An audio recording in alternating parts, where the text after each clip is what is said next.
In-depth information about the Caribbean region, Fiona Compton from the island of St. Lucia went about unearthing stories not found in history books to help us truly know the Caribbean.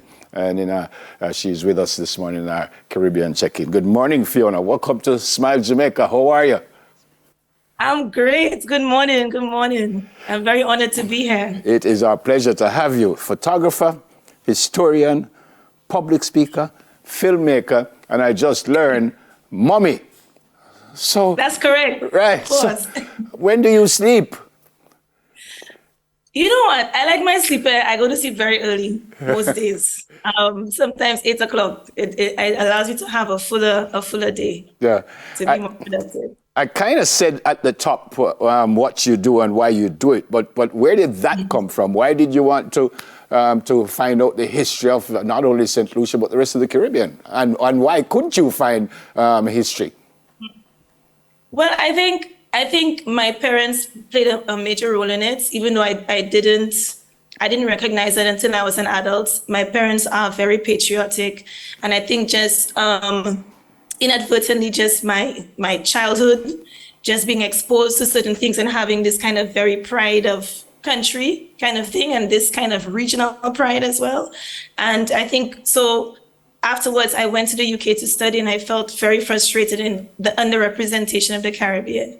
And so it was birthed out of frustration.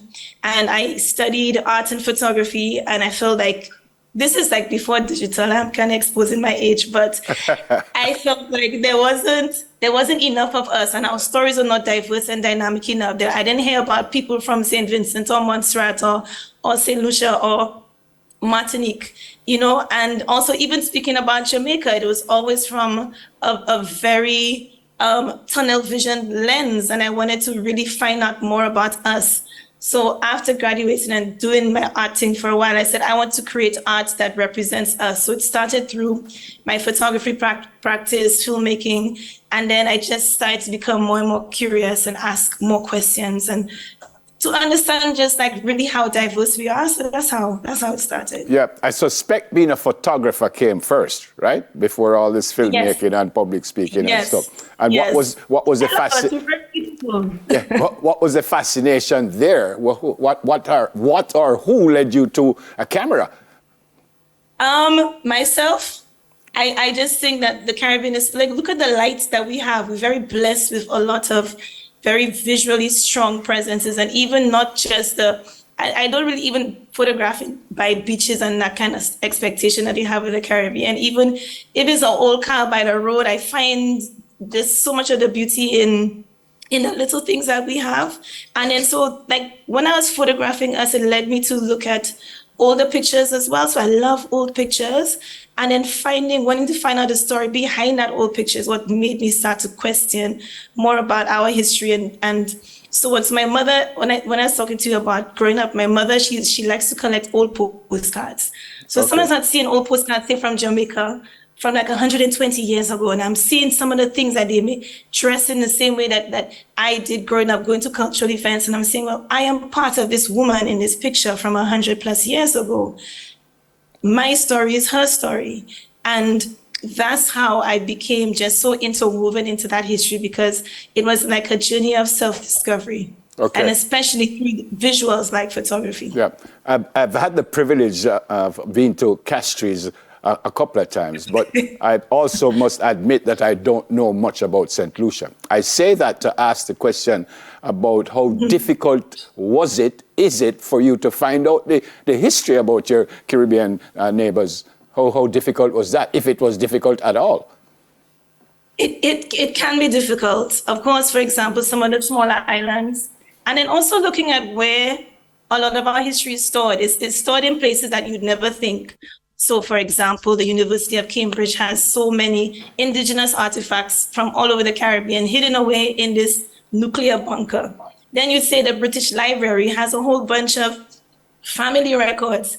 Then the National Archives in London has a copy of my grandfather's passport that we don't even have. So it's our history is scattered all over the world. So, for example, even universities like Harvard, which is seen as a very quintessentially American university, has things like original documents of the indigenous languages of St. Lucia, like from the 1600s. So it can be difficult, but it's also really rewarding when you do find it. But it's in places where you never think. It's just not in your standard library. Yeah. It's in the most obscure places. Yeah, we hear of, and it's a phrase that we use all the time, English-speaking Caribbean, French-speaking Caribbean, Spanish-speaking Caribbean. I don't know if you've ever been to Jamaica, but are there similarities with our countries from what you've found out, apart from we might not necessarily speak the same language, but outside of that, are there similarities you find? Loads of similarities. Loads. So like the video you're seeing here, I mean, the drum is integral to the Caribbean. We are interwoven by the drum. The drum is our heartbeat, and looking at how it is something that connects us so much. So yes, I have been to Jamaica a few times. I actually was a fashion designer in my previous life, and I did Caribbean Fashion Week in 2016, which was an amazing experience. And my godmother is also Jamaican. Some of my closest friends are Jamaican. So I love exploring our similarities, but also our nuances, things that are very unique to each country. But I just love finding how similar we are. So I do cover a lot of non-English speaking Caribbean countries with New Caribbean. So Curacao, Martinique, or Marigaland. I love finding the interconnectivity between us, and to kind of extend outside of our language barrier. Yeah, well, you didn't tell me about the fashion designer. So this is photographer, historian, public speaker, filmmaker, fashion designer, or many more things. You say you say too much things. You say photographer artist. Is that different from just a regular schmegular photographer? Well, there's no such thing as a regular schmegular photographer, because there's all different versions of creativity. But I think artist, because it's, well, I paint as well, but I think it's the type of photography I do, it's very highly curated to tell a specific story. And it's always like a context. So it's a portrait is not just a portrait. I would dress the subject in a certain way in order to tell some historical story, to have some context. So this is that they're wearing a cutlass and what the cutlass represents and whatever. So that's how the art extends interweaves itself into the photography. Yeah, I asked the question already, but was it easier to find out the history of some countries as opposed to others? Like, was it easier to find out Jamaican history as opposed to St. Lucian history? Yes. I mean, Jamaica has so much documentation, but then also so much of Jamaica is undiscovered as well. So with St. Lucian history, so for example, because of the changing of hands, so a lot of our historical pieces are, for example, in Paris, and it's in France. So therefore, there's those distance barriers and language barriers as well. Even some of our history is in The Hague as well, so it's in places that you'd never think them to be. So there can be barriers, but I think Jamaica has done such an amazing job with sharing of the history, what amazing people like Dr. Vereen Shepherd has been doing in celebrating. There has been so many amazing scholars that have researched and been so inspired by coming from Jamaica and looking at how just we interconnect in such beautiful ways. Yeah, we're almost out of time. Tell me about Know Your Caribbean. Where are you with that now? Okay. In a nutshell, Know Your Caribbean is the #1 platform for Caribbean history and culture in the world. I am very proud to say that we reach 2 million people every month, and we cover and celebrate everything about the Caribbean, from Jamaica to Curacao to St. Lucia, everything that we are, from our food, our music, our culture, our carnivals, things like John Canoe. I have a podcast and I've done a couple of episodes about Jamaican John Canoe. So just even looking at going deeper, I want us to go deeper into our culture, into our spirituality, and to understand ourselves, because our teachings have been very colonial. Let us decolonize our minds. Let us open up ourselves to really fall in love with us. Fall in love with ourselves again. That's what Know Your Caribbean is. Yeah. I understand you have a coloring book? I do. So the coloring book, it is a collection of Caribbean heroes and heroines. And what it showcases in between that, it has inspiring quotes from those who resisted, those who rebelled against enslavement. Of course, we've had many rebellions. Everybody knows about Taki's Revolt and Sam Sharp and the Haitian Revolution.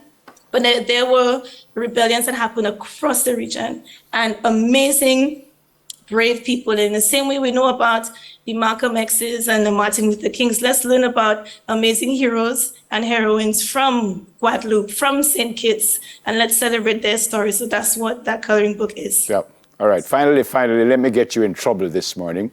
Outside of St. Lucia, which Caribbean island would you live? Why are you doing me that? I like Grenada. Well, that's it for you. I've finished with you. No, I'm finished because you should have said Jamaica. I know that. I know. I love Jamaica, but you're so big. That's the thing.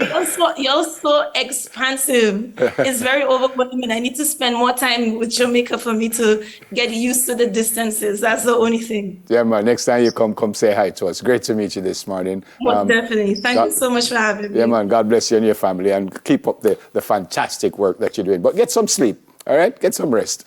That's right. That's right. Thank you again. Yeah, man. Take Bye-bye. care. Yeah, historian, public speaker, artist, filmmaker. You heard designer.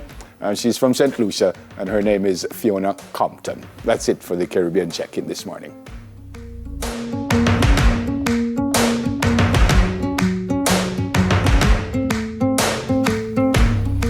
So, folks, it's an extended Caribbean check-in this morning. After the break, Guyanese journalist Dennis Chabrol talks with us about Essequibo. Important discussion.